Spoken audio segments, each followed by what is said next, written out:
Hello, and thanks for visiting Secrets and Shadows. Please comment on where you are listening from and share any ideas you may have for upcoming episodes. Also, please like and subscribe. It would be greatly appreciated. And now for our story, Veil of Trust. The first time I saw her, I didn't know who she was, or that she held the key to the destruction of the man I had married. She was laughing in a cafe on the corner of 5th and Main, hair falling over her shoulders in careless waves, completely unaware of the storm she had walked into. And I, sitting in the farthest corner with my latte cooling between my hands, told myself I was just another stranger offering a listening ear. But strangers have power too, and revenge has a way of choosing the cleverest accomplice. I watched her for a long moment, pretending to scroll through my phone, memorizing the tilt of her chin, the curve of her smile. Lena. That was her name, though she didn't know I knew it yet.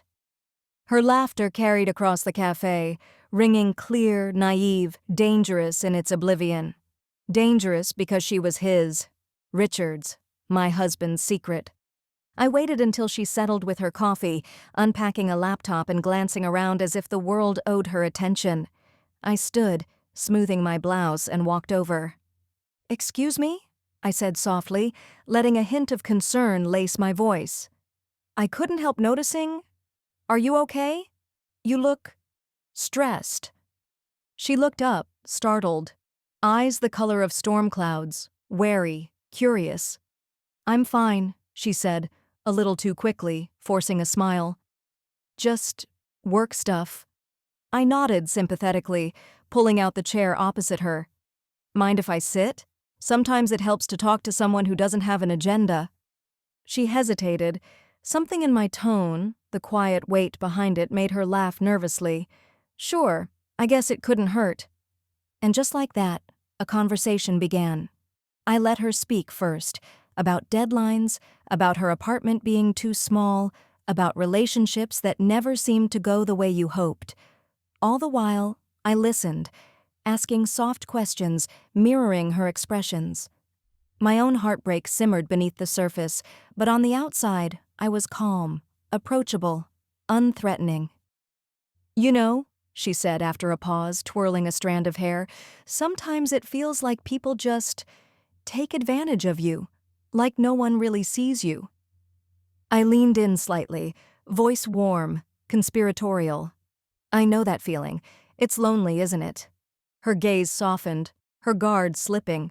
And then she said it, the thing that made my pulse quicken. "Sometimes I think I deserve someone to care, someone who really gets me."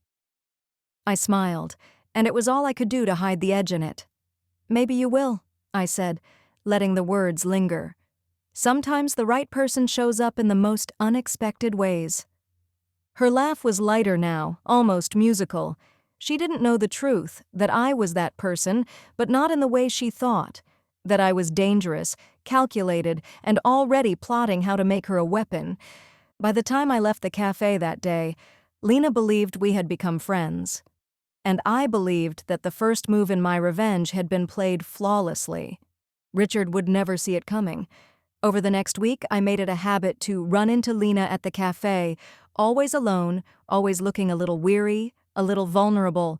Each encounter was deliberate, measured, a delicate dance. I listened, nodded, sympathized, and let her lower her defenses. "I don't know why I even bother sometimes," she confessed one afternoon, stirring her cappuccino absently.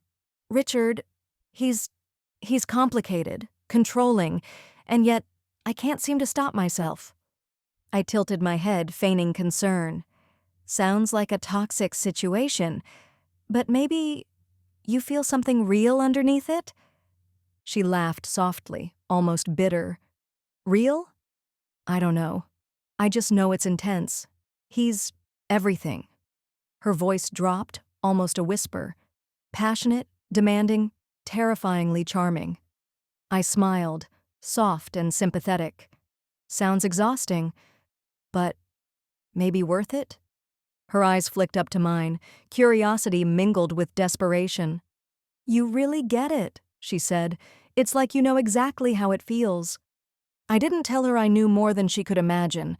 that I had seen the late-night texts, the secret dinners, the stolen moments that kept her glued to a man who didn't deserve her. Later that week, Lena left the cafe early. I followed her discreetly, keeping just enough distance to remain unseen. She met Richard at a quiet hotel a few blocks away. The intensity between them was unmistakable. They entered the suite, and a few minutes later, moans leaked into the hallway through a slightly ajar door. I stepped back, breathing shallow, recording every gesture, every nuance. Richard was possessive, dominant, and Lena, mesmerized, helplessly drawn. By the time they emerged an hour later, hair tousled, clothes slightly askew, they were laughing, whispering promises of secrecy. Lena's face was flushed, eyes bright, and I filed it all away. Every detail would be useful later. That night, over a glass of wine at my apartment, I reviewed my mental notes, the passion, the indiscretions, the trust she placed in him. Soon, she would place similar trust in me, but it would come with consequences neither of them could imagine. By the third week, our friendship had solidified. Lena trusted me completely, spilling secrets about her life, her frustrations with Richard, and even the little betrayals that gnawed at her heart. Each confession was a thread I could pull, weaving a web around Richard without him ever suspecting. "You know," Lena said one rainy afternoon, staring into her half-empty latte, "sometimes I feel like I'm just a side project for him.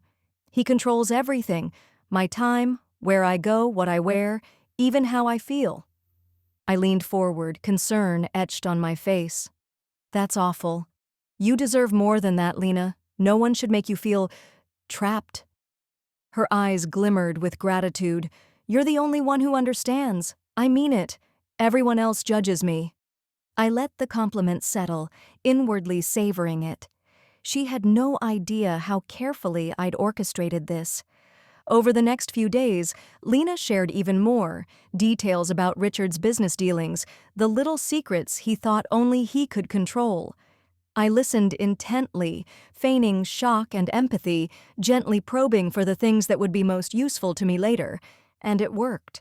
I suggested strategies for dealing with Richard's mood swings, his obsessive tendencies, without revealing my true intent.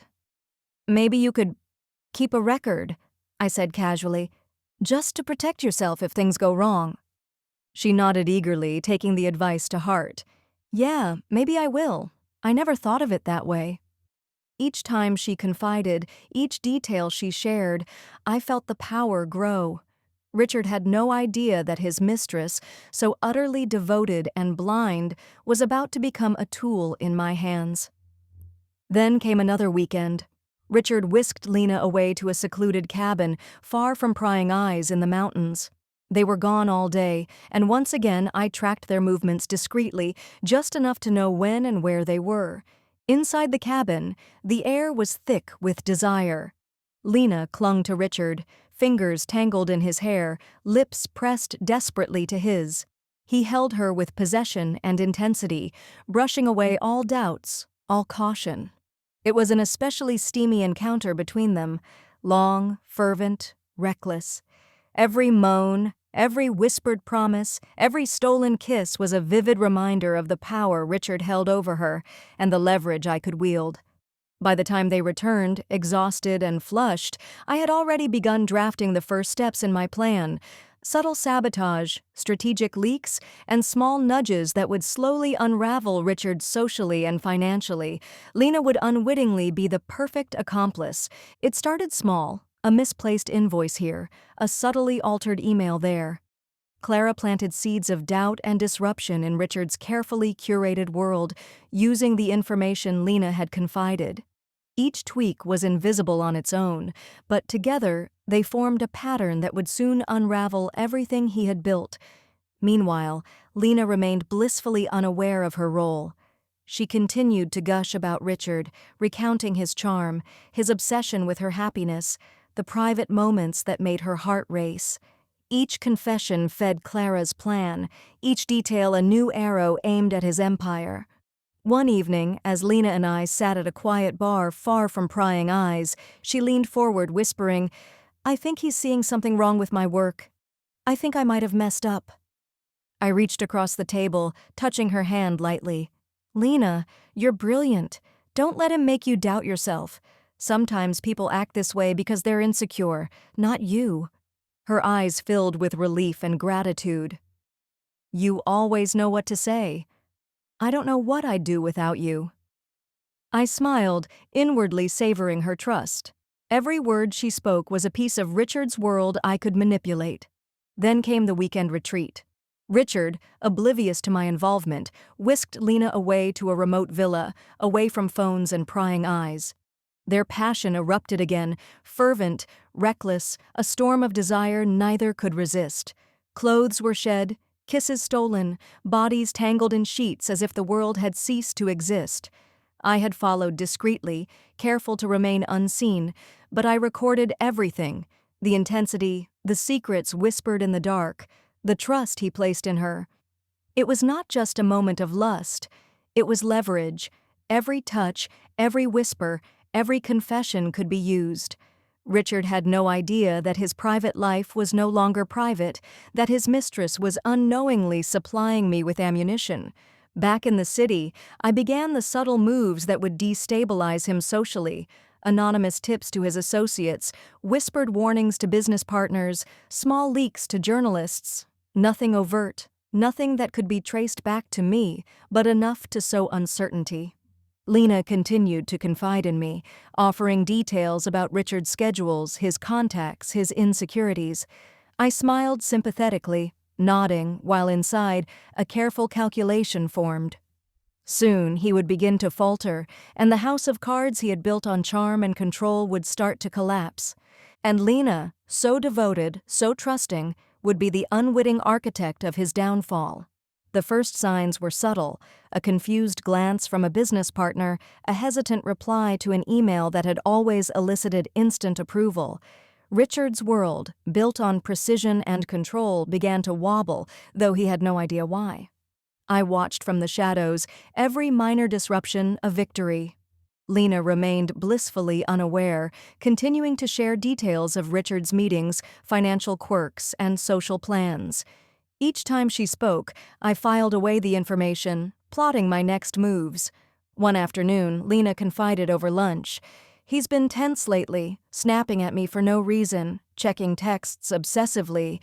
I think he suspects something. I reached across the table, fingers brushing hers, feigning concern.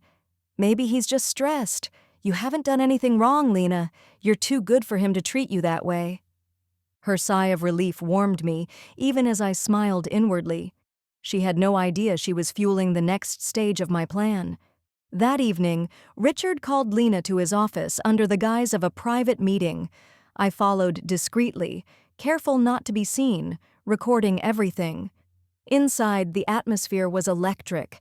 Words mingled with tension and desire as Richard pressed Lena against his desk, his hands roaming, his voice low and commanding. Their passion erupted, desperate and consuming, a mixture of lust and the dangerous thrill of secrecy. I stayed hidden, watching every move, every whispered promise, every glance that betrayed both devotion and fear. It was intoxicating, both for them and for me, knowing that these stolen moments were my leverage. The next morning, Richard's colleagues began to whisper. Deals he had once closed effortlessly started slipping. Contracts went unsigned. Small financial irregularities, planted by my careful manipulations, began to emerge. Richard noticed. His frustration simmered beneath his polished exterior, his control slipping. Lena, sensing his growing tension, confided more in me, desperate for advice. He's angry about something, she said, wringing her hands. I don't know what it is, but it's not me. I hope it's not me. I patted her hand, feigning reassurance. You're fine. Trust me. Sometimes people implode under their own pressure. And as I spoke, I felt the thrill of control, the satisfaction of seeing the first cracks form in the man who had betrayed me. By now, Richard's carefully curated life was beginning to wobble. Minor financial mishaps, missed calls from important clients, and whispers among his colleagues formed a chain reaction. He didn't know why, but suspicion gnawed at him. I continued to meet Lena under the guise of friendship, every conversation a delicate dance. She shared everything: weekend getaways, business dinners, even Richard's obsessive habits. Each confession became another thread in the web I was weaving. One night, Lena called me in a panic. "He's furious. He accused me of being careless with the client presentations, and I didn't do anything wrong." I kept my voice calm, measured. "Breathe, Lena. It's not your fault. Sometimes people lash out when they feel out of control." She sighed, relief and trust washing over her. "You always know what to say. I don't know how I'd manage without you."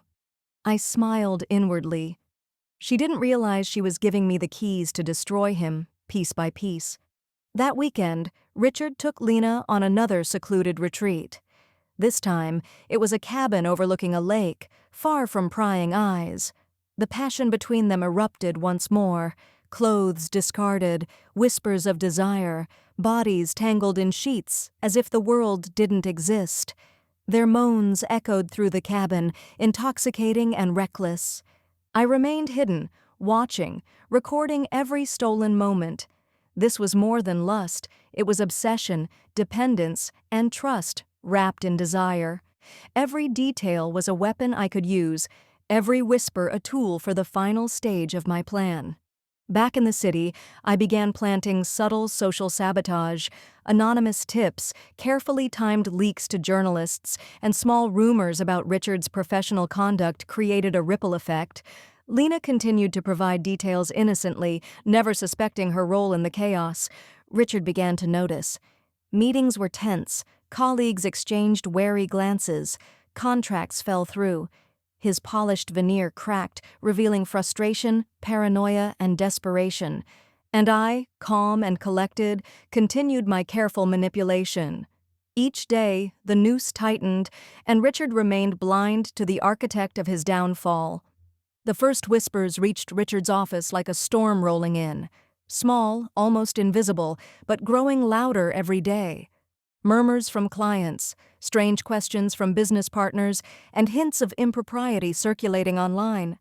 He didn't know why, but frustration gnawed at him. The control he once wielded effortlessly was slipping, and the panic beneath his polished exterior began to show. I continued my carefully choreographed meetings with Lena, who now confided everything without hesitation. "Richard snapped at me again," she said one afternoon, eyes wide with worry. "He's tense, and I feel guilty. I can't figure out why." I reached across the table, fingers brushing hers lightly. "It's not your fault, Lena. Sometimes people crumble under pressure. But you're doing everything right." Her trust in me deepened with every word. Every time she confided, I gained more power, more leverage. Soon, Richard would be exposed, and Lena would be unwittingly complicit. Then came the pivotal moment. I had carefully planted subtle evidence in the wrong hands, created anonymous leaks, and manipulated social media to hint at financial misdeeds and personal scandals. Richard's world began to collapse publicly. Investors questioned his judgment. Colleagues whispered of impropriety, and socialites distanced themselves quietly. The man who had controlled everyone around him was now vulnerable. Lena called me, panic in her voice. "I don't know what's happening. People are talking. He's losing it." I kept my tone measured, soothing. "It's chaos, yes, but remember, you're not the cause. You've been careful, smart. Just keep calm and stay close to me." Her voice wavered. "I feel like I'm part of this, like I'm helping him fall." I smiled faintly, inwardly. "Maybe you are. But sometimes the end justifies the means." Richard confronted Lena later that evening. "Why did you tell her everything? How does she know?" His eyes were wild, a mixture of anger and fear. Lena stammered, unable to explain. She had no idea that the friend she trusted was orchestrating his demise. And I, watching from afar, felt a thrill run through me. The final stage was near. Soon Richard would fall completely, and he wouldn't even know who had pushed the first domino. By now, Richard's life was unraveling.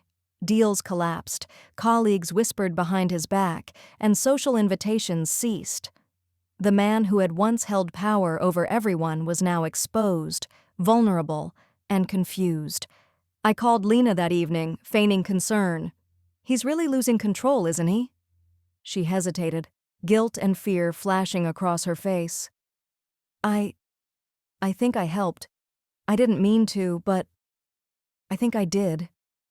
"Don't blame yourself," I said softly. "You just followed your heart.